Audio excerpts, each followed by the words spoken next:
ৰাজ্যক ধাৰত ডুবাই ঠিকাদাৰক ধনী কৰি ৰাজ্য চৰকাৰে নিৰ্মাণ কৰিছে ইখনৰ পাছত সিখন উৰণীয়া সেতু। যান-জঁট নিৰ্মূলৰ বাবে এই ব্যৱস্থা হাতত লৈছে চৰকাৰে।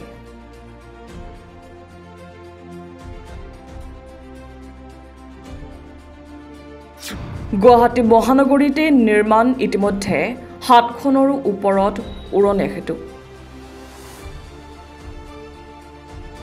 কিন্তু প্ৰশ্ন হৈছে এই উন্নয়ন জনতাৰ বাবে কিমান দূৰ ফলপ্ৰসূ হৈছে। সেতু নিৰ্মাণৰ সময়ছোৱাত ৰাইজৰ সুৰক্ষাৰ বাবে কিমান সচেতন চৰকাৰ। ৰাজ্যত উন্নয়নৰ অন্য কোনো স্বৰূপ নেদেখিলেও উৰণীয়া সেতুৰ পয়োভৰ দেখা গৈছে সমগ্ৰ ৰাজ্যত। খুদ মহানগৰীতেই ইমূৰৰ পৰা সিমূৰলৈকে উৰণীয়া সেতু নিৰ্মাণ কৰিছে হিমন্ত বিশ্ব শৰ্মা নেতৃত্বাধীন বিজেপি চৰকাৰে। ক্ৰমাৎ বৃদ্ধি হোৱা যান-জঁটৰ সমস্যা নিৰ্মূলকৰণৰ বাবে মূলতঃ এই ব্যৱস্থা গ্ৰহণ কৰিছে ৰাজ্য চৰকাৰে। কিন্তু প্ৰশ্ন হৈছে এই সেতু নিৰ্মাণৰ সময়ত সাধাৰণ নাগৰিকৰ সুৰক্ষাৰ স্বাৰ্থত কি পদক্ষেপ গ্ৰহণ কৰিছে চৰকাৰ প্ৰশাসনে। প্ৰথমতে চাই লওক এই দৃশ্য।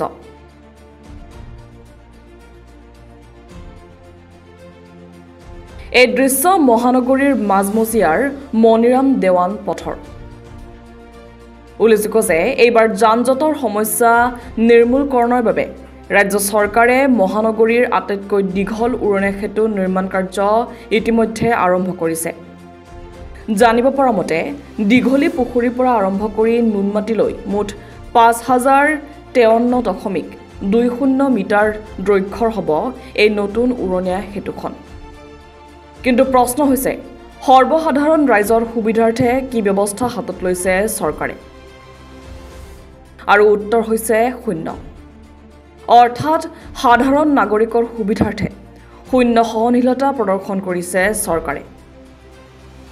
প্ৰথমতেই চাই লওক চানমাৰী আৰু বামুণী মৈদামৰ সংযোগী পথৰ এই দৃশ্য।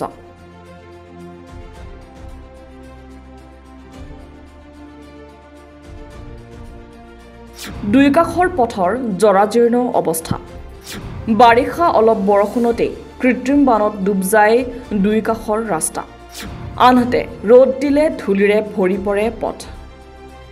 তদুপৰি পথৰ জৰাজীৰ্ণ অৱস্থাৰ ফলত যিকোনো মুহূৰ্তত দুৰ্ঘটনাৰ পূৰ্ণ সম্ভাৱনা দেখা গৈছে। আটাইতকৈ বৃহৎ প্ৰত্যাহ্বানৰ সন্মুখীন হৈছে পথৰ দাঁতিৰ সৰু সৰু বিক্ৰেতাসকল, যিসকল লোকৰ বাবে এই সৰু দোকানখনেই জীৱিকাৰ একমাত্ৰ উপায়।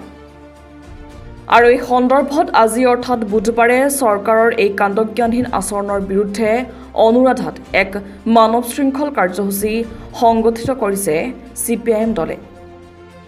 উৰণীয়া সেতু নিৰ্মাণৰ সময়ত নাগৰিকৰ সুৰক্ষা নিশ্চিত কৰা, নিৰ্মাণৰ সময়ত ব্যৱসায়িক ক্ষয়ক্ষতিৰ মূল্যায়ন কৰা আৰু সেতু নিৰ্মাণৰ বাবে সৃষ্টি হোৱা ধূলি আৰু কৃত্ৰিম বানৰ সমস্যা সমাধানৰ দাবী উত্থাপন কৰিছে দলটোৱে। তেওঁলোকে কি ক'লে চাওঁ আহক।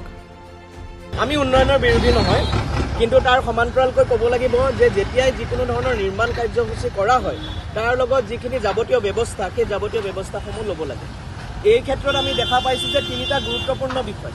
এটা হৈছে যে নিৰ্মাণ কাৰ্য চলি থকাৰ সময়ত যি ধৰণৰ সুৰক্ষা ব্যৱস্থা থাকিব লাগে নাগৰিকৰ বাবে, কাৰণ এটা ব্যস্ততাপূৰ্ণ ৰাস্তা, এই ৰাস্তাটোদি বহু মানুহ অহা যোৱা কৰে।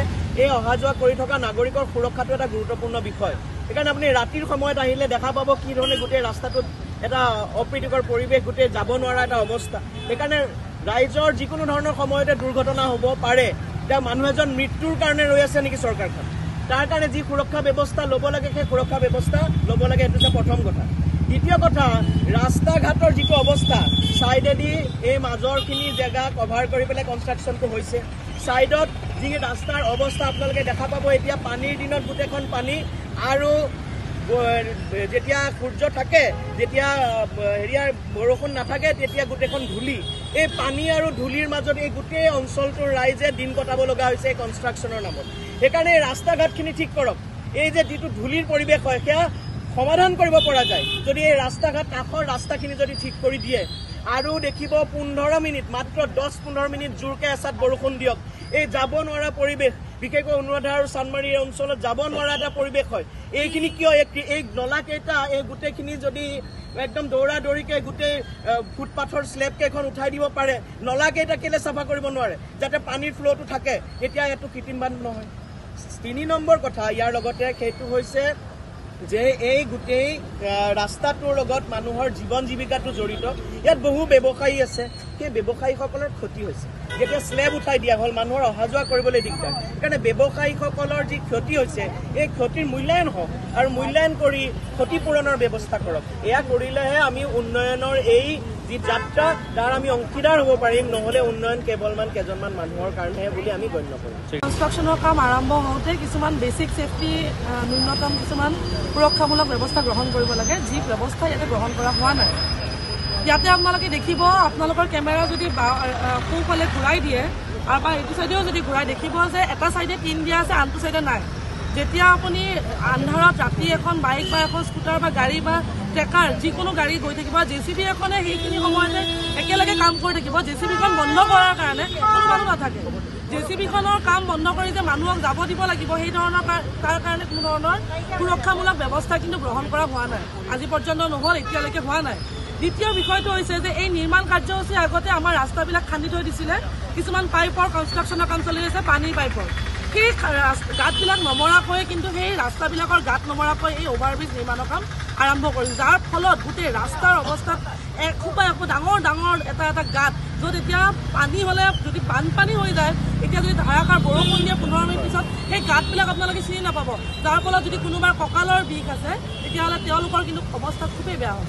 আৰু তৃতীয় কথা, যদি এইটো ধূলিৰ সময় হয়, ৰ'দৰ দিন হয়, তেতিয়াহ'লে ধূলিৰ সময়ত আপুনি নাৰেংগীৰ পৰা চান্দমাৰীলৈকে অহাৰ সময়ত আপোনালোকৰ যিটো অৱস্থা ভাবিব নোৱাৰে।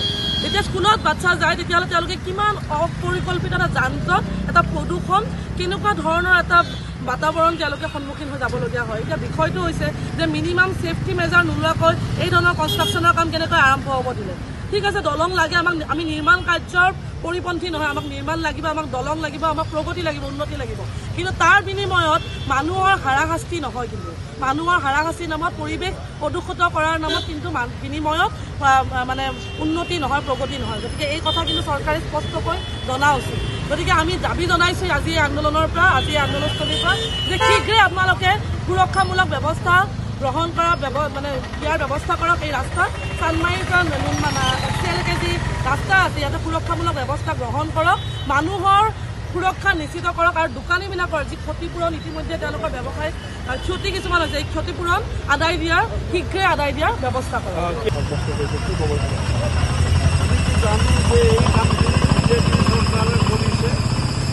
বিজেপি চৰকাৰে অভাৰব্ৰিজ বনোৱাৰ আগতে এটা চিন্তা কৰিব লাগে যে দুইফালৰ যি দুটা ৰাস্তা, সৰু ৰাস্তা, দুইফালৰ পথ, এই দুইফালৰ পথ দুটা প্ৰথমতে সুন্দৰভাৱে নিৰ্মাণ কৰিব লাগে, তাৰ পিছতে বাকী সকলো কামখিনি কৰাৰ কাৰণে ব্যৱস্থা ল'ব লাগে।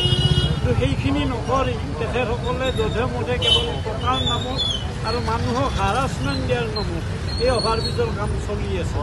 আৰু এই চলাৰ কাৰণে আমাৰ মানুহবিলাকে, বেছিভাগ মানুহে মনে মনে থাকে যে বিজেপি চৰকাৰৰ বিৰুদ্ধে কিবা ক'লে যাতে তেওঁলোকৰ ওপৰত শাস্তিমূলক ব্যৱস্থা ল'ব নেকি, এই ভয় এটা আছে মানুহৰ। আৰু এই ভয়ৰ কাৰণে মানুহবিলাকে আগবাঢ়ি নাহে। আনকি দোকানী বাহাৰীবিলাকে যেতিয়া চেল আদি বন্ধ হৈ আছে, সেই বন্ধৰ সময়তো তেখেতসকলে যে এটা ডিমাণ্ড কৰিব লাগে যে আমাৰ ক্ষতিপূৰণ কোনে দিব, আৰু আমাৰ যে এই ধূলি মাকতিৰ পৰা যি পৰিৱেশ, যি প্ৰদূষণ, এই প্ৰদূষণৰ ব্যৱস্থাটো কিয় চৰকাৰে কৰা নাই, এইবিলাক কৰাৰ ব্যৱস্থা কৰিব লাগে, তাৰ পিছতহে ব্ৰিজৰ কামখিনি কৰিব লাগে, এইখিনি ক'ব লাগে।